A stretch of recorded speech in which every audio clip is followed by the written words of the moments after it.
Kaya blessed day everyone, and thank you so much for having me this day alang sa paminaw sa mga pulong sa Dios tungod kay importante kaya itong pagatulan karon, no, kita maghisgot sa mga pulong nga murag tagsara kay nahatagan og pagtagad og labi nag although tagsara kuno hyper gihatagan gihapon og gimug-aton sa pipila ka mga relihiyosong pundok, labi na mga Sabbath keepers o mga katawhan nga nagabantay sa aday papahulay tungod kay dili man gid malikayan nga masipyat pagid ang tao sa pagsabot sa nasulat diha sa Biblia ug bisan pa gani sa libro sa mga Sabadista nga gitawag Spirit of Prophecy nga gisulat ni Ellen G. White. Okay, sa panahon niya siya gihatagan sa Dios o kahayag. So salamat kayo sa inyong panahon o kahigayunan nga ipaambit alang sa pagpaminaw dako na siya kayo nga opportunity alang kanato tungod kay kita nagato nga hapit na mabalik ang Ginoo, so kinahanglan maging aware ta sa mga maghitabo sa unahan sa dili pa siya mabalik o nga kita gayong tanan nga maandam nga walay usa ka nato nga mawala. So, blessed kita kay dili man sa tanang panahon makahimot niini, pero ato ipangayon sa Ginoo nga atong usagunson tungod kay haduol na lang yang pagbalik o kinahanglan ang tanan mamaandam nga walay magmahay. Pero dili man yun mahitabo nga tanan malawas, pero at least kita nga nakadungog niini karon maning kamot ang ma-secure ang atong tagsa sa kakaugalingon uban sa tabang sa Ginoo. Sa mga pulong sa Dios sa kahaponon, so atong nga pamalandungan o pangayon sa Ginoo nga kita hatagan og abli nga hunahuna o kasing-kasing na bang andam ta kung sa atong madunggan dili kay atong supakon kung makita nato siya nga tinuod kay nga naman walay lain mabuhat ni ini alang kanato kun dili kita mismo sa atong kaugalingon mo decision ta uban sa tabang sa Ginoo tagaan tag discernment para sa kamatuoran hapit siya mabalik niya ang pangutana andam na bata. So mo na siya nga we're trying to let each other know, no, kay naaman tayo gipangtun-an, so ang importante nga sa atong pagtuon atong nasabtan og usab atong i-share sa uban. So today magahisgot ta og bahin sa pagkabanhaw, no, nagatuo man most of us bisag unsa atong relihiyon, sekta, denominasyon o grupo nga giapilan nagatuo ta nga naay pagkabanhaw after death na gitawag nga resurrection. So pila man ka klase nga pagkabanhaw ang gihisgutan diha sa Biblia, no, kay Biblia man ang basis sa atong prinsipyo mga pagtulon-an, dili man bisan pa gani ang mga Hudiyo ni adtuon ng panahon sa diha nga magwali ang mga apostoles dili sila dayon mo tuo dayon, no, susihon nila ang balang kasulatan kung insakto ba o nagitawag sila nga mga Hudiyo nga mas buutan kaysa sa mga taga Tesalonica, so taga-asa to sila, taga Berea nga mga Hudiyo. Ug sa ato nang ikaingon kana mabasa sa Acts 17 verse sugod sa 10 up to 11. And the brethren immediately sent away Paul and Silas by night unto Berea, who, coming thither, went into the synagogue of the Jews. These were more noble than those in Thessalonica, in that they received the word with all readiness of mind and searched the scriptures daily whether those things were so. So after nga nakadungog silang mensahe gikan sa mga apostoles ang mga Hudiyo sa Berea, ila ding susihon ang balaan nga kasulatan. Okay, so ingon ana dapat ang atong character pod or habit para nga makaingon ta nga tinuod o kay tungod kay daghan kay nagwali ron. Huyipan lang. Wala. So mo na siya nga kinahanglan natay kaugalingon na pagsusi. So kung wala tay mga Bible na anay mga ma-download na application, pero bantayan na nato ang nagkalahi-lahi nga version kay na iba na apoy gidugangan. So particularly ang pinagkakuan na to ron isang King James version. Kung sa Cebuano pa na siya is bugna. Karon atong basahan ang pinadayag 20 verse 4 to 6 kay pagkabanhaw man ang atong ginahisgutan. So kana bang unsay giyoy gisulti sa pulong sa Dios mao ang ato dili kung unsay gitumutumo ra sa uban para nga dili ta masipyat sa atong pagpanabot. Kay kani ba yan itong pagkasabot sa kamatuoran ato ba po nag-share sa uban, diba? So maayo ang pag-share pero kung mali or sayo pa itong mensahe mahimo ba nga mahimayan nato ang Ginoo? So dili gyud so akong basahon ang Revelation 20 verse 4 to 6. And I saw thrones, and they sat upon them, and judgment was given unto them. And I saw the souls of them that were beheaded for the witness of Jesus and for the word of God, and which had not worshipped the beast, neither his image, neither had received his mark upon their foreheads or in their hands. And they lived and reigned with Christ 1,000 years. But the rest of the dead lived not again, until the 1,000 years were finished. This is the first resurrection.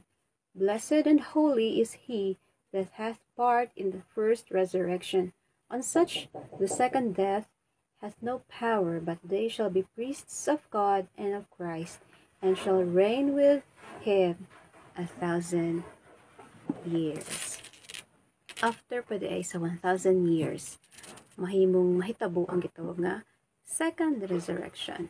Pero hulahan ka ito maapil sa pagkabanhaw sa first or unang resurrection tungod kay ang gahom sa kamatayon. Dili na gyud unsa makadulot, dili na himong mo effect pa sa ilaha. So mo na siya ang atong tinguha nga maapil ta sa unang pagkabanhaw instead sa ikaduha nga pagkabanhaw. So mo na siya mga kaigsuonan, mo na ang sulti sa pinadayag. So atong nakita nga adunay duha ka klase nga pagkabanhaw ang gihisgutan alang sa malabot. Sunod atong basahon ang Juan 5 or John 5 verse 28 and 29. Okay, it says, marvel not at this. Okay? For the hour is coming, in the which all that are in the graves shall hear his voice, and shall come forth, they that have done good unto the resurrection of life, and they that have done evil unto the resurrection of damnation. So makita na to, duha gihapon ka klase nga pagkabanhaw. Alang ni adto nagbuhat sa maayo, ug alang usab ni adtong naghimo sa pagkadautan. So katong nagbuhat og maayo, nabanhaw sila ngadto sa kinabuhi or everlasting life ni siya. Pero katong kinabuhi or nangamatay diha sa pagbuhat sa dautan, mabanhaw sila pero alang sa kalaglagan or kapakyasan gyud ang ilang mahiaguman. So makita nato nga duha ka klase ang pagkabanhaw ang gihisgutan. Kung balik ang pinadayag 20 verse 4 to 6, mag-una ang pagkabanhaw sa mga matarong, unya adto sa kalibog ka tuig nga sila mahimong mga pari ug hari. Ang usa gisulat ni Juan ug ang usa gisulat pud sa usa ka Juan. Ay papud pagkabanhawon kadtong mga dautan. Nagitawag sa panahon nga second resurrection.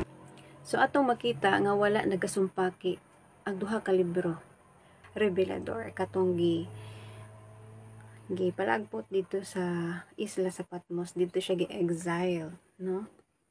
So kaning usad ri kahuan mo ning kauban ni Jesus samtang dinhi pa siya sa yuta. So karon duha naman to ka mga libro ug mga bersikulo. Karon atong basahon ang ikatulo nga makita sa Daniel 12:2. Okay? So take note ani kay kaning Daniel 12:2. Mo ni ang usa sa kasagaran nga ginagamit nga teksto sa pagpamatuod nga adunay partial or special resurrection. Okay, according to Daniel 12 verse 2, and many of them that sleep in the dust of the earth shall awake, some to everlasting life, and some to shame and everlasting contempt. Okay, kahinamdum ba ta? No? Duha ka klase gihapon na ipagkabanhaw alang sa kinabuhing walay katapusan ug pagkabanhaw usab alang sa way katapusang pagtamay, resurrection. Ako wala ko nagawali about ana. Ato lang tan-ahon ko tinuod ba na siya, kung mahitabo ba gina siya kay kung Biblia pasulti ang duha man ka klase daay nga pagkabanhaw. So naalay misinterpretation sa mga sinulat. Okay? So, makita nato nga kaning Daniel 12:2, no? Usa lang siya ka teksto pero gihisgutan ang duha ka pagkabanhaw, same sa Juan 5:28-29 o pinadya 4 hangtod 6. So, mapod sang sa Daniel 12:2. So, sa ato pa, bisag usara na siya ka passage, i-separate nato na siya kay ang event mahitabo na siya sa lahi-lahi nga setting, adlaw, oras, o unsa ang mga panghitabo niya na. So, lahi-lahi na siya. Although, naara siya sa usa ka teksto. Kung gusto pa ginatong dugangan atong pagsabot, bahin sa Daniel 12:2, musaka ta balik sa uno para makita nato ang sequence of events. No, kay basi mo ambak lang tagkalit, mauna na. Kay mao ni giingon sa Daniel 12:2, ay ha pa ni mahitabo ang naa sa Daniel 12:2. Unsa pa day mahitabo? Mag-una nga panghitabo. So, atong basahan ng Daniel 12:1. And at that time shall Michael stand up, the great prince which standeth for the children of thy people. And there shall be a time of trouble, such as never was since there was a nation, even to that same time. And at that time thy people shall be delivered, every one that shall be found written in the book. Okay. So, muna siya ang Daniel 12:1. Huwag nga time of trouble or panahon sa kasamo. Pero bisan pa niya na adunay gihapoy mahitabo nga deliverance or kaluwasan alang sa mga katawhan sa Ginoo, alang ni adtong ilang mga pangalan mabasahan or makita sa sulti or tumutumo lang sa uban. So, to start with, basahon nato ang Revelation 20:4-6. So, I'd like to take note of the verses or references so that kung kamo na lang, kung naapa ninyo magpabilin sa inyong hunahuna ang atong gihisgutan, naapa mo interest, so makahimo mo sa pag-review and mo na siyang higayon nga kamo mismo sa inyong kaugalingon basta bang sige ma-prove ninyo ang atong bang gihisgutan dinhi insakto ba or sayop ba, no? Kay giingon din ha sa Juan libro. Okay? And so, muna siya nga pinadayag Juan o ang nasa tagiba sa Daniel. Kini siya nga mga libro. Nag-coincide ang ilang mga statement nga naghisgot sa duha ka klase nga pagkabanhaw. Labi na gyud ang Daniel 12:1 na sa dihang mobarog si Mikael. So, sa further study na si Mikael mao man na si Kristo ang atong labawong sacerdote nga naa sa most holy place. So naga-intercede or nagabuhat siya dito as our mediator, no? Aron nga mapasaylo ang atong mga sala. So human yan na mahitabo man gyud nga na close of probation or masira gyud ang kaluwasan, no? Sa adlain po nato ang study. Musunod dayon ang deliverance of God's people. Nganong i-deliver man sila, nga naman gusto silang patyon sa mga dautan, no? So naay deliverance or kaluwasan alang sa iyang katawhan. Alang niya itong ilang mga pangalan mabasa sa libro. Kung sunod ang gitawag nga pagkabanhaw. Bisan pagkadtong dautan. Okay, so after sa Daniel 12, 1-2, basahon po natin ang 1 Thessalonians 4:15, 16, and 17. So, related gihapon siya sa pagkabanhaw, no? For if we believe that Jesus died and rose again, even so them also which sleep in Jesus will bring with him. So, bisan pa di ay naay kamatayon, pero kung diha ka namatay kang Kristo, kay kinsa kay Kristo sila mabuhi pag-usab. For this we say unto you by the word of the Lord, that we which are alive and remain unto the coming of the Lord shall not prevent them which are asleep. For the Lord himself shall descend from heaven with a shout, with the voice of the archangel, and with the trump of God, and the dead in Christ shall rise first. Then we which are alive and remain shall be caught up together with them in the clouds to meet the Lord in the air, and so shall we ever be with the Lord. Kay nindot kay ni siya naman. Unahon yun sa pagbanhaw ang mga namatay diha kang Kristo, ug dungano na sila sa sakgaw sa panganod. Diba? Ingon si Pablo, kita nga nagpabiling buhi, dili maguna, shall not prevent them which are asleep. Idunganon sila. Nung way maguna nila sa langit, dunganon sila. So, naabatay mabasa nga gibanhaw pud ang daotan. Kani nga panahon wala pa gyud nga naman. Asa man sila caught up together in the air? Asa man sila dalhon? So, syempre sa langit. So, i-connect nato na siya dito nga for 1,000 years. Sila mahimo nga mga pari ug mga hari sa Dios. So, taas-taas na siya sa lahi nga topiko. No? So, dili na to makita nga na pagkabanhaw, unang pagkabanhaw. Alang sa mga matarong. Okay, next nga bersikulo atong basahon ang 1 Corinthians 15 verse 51 to 55. Behold, I show you a mystery. We shall not all sleep, but we shall all be changed in a moment, in the twinkling of an eye, at the last trump. For the trumpet shall sound, and the dead shall be raised incorruptible, and we shall be changed. For this corruptible must put on incorruption, and this mortal must put on immortality. So, when this corruptible shall have put on incorruption, and this mortal shall have put on immortality, then shall be brought to pass the saying that is written, Death swallowed up in victory. O death, where is thy sting? O grave, where is thy victory? Okay, mo na siya sa 1 Corinthians 15 verse 51 to 55. So, ang nakanindot nga sa diha nga naa nay resurrection sa mga matarong, wala nay kamatayon. Ang mortal body mahimo ng immortal.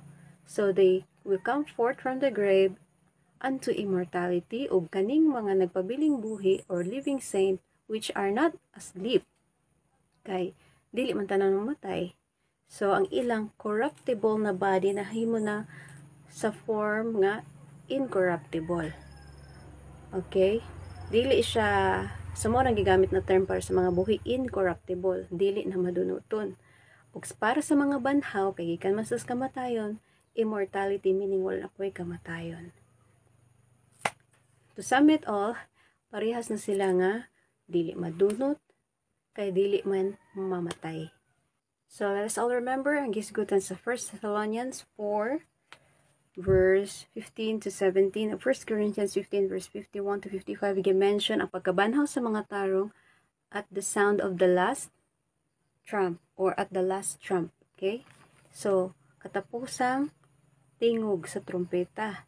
So, panahon ni ana ayha pagyud mabanhaw ang mga matarong. So, samtang wala pa na siya nahitabo ang pagtingog sa katapusang trumpeta, let us all expect wala pa gyud mabanhaw bisan pa matarong kon dautan. Labi na sa dautan kay unahon medyo ang matarong.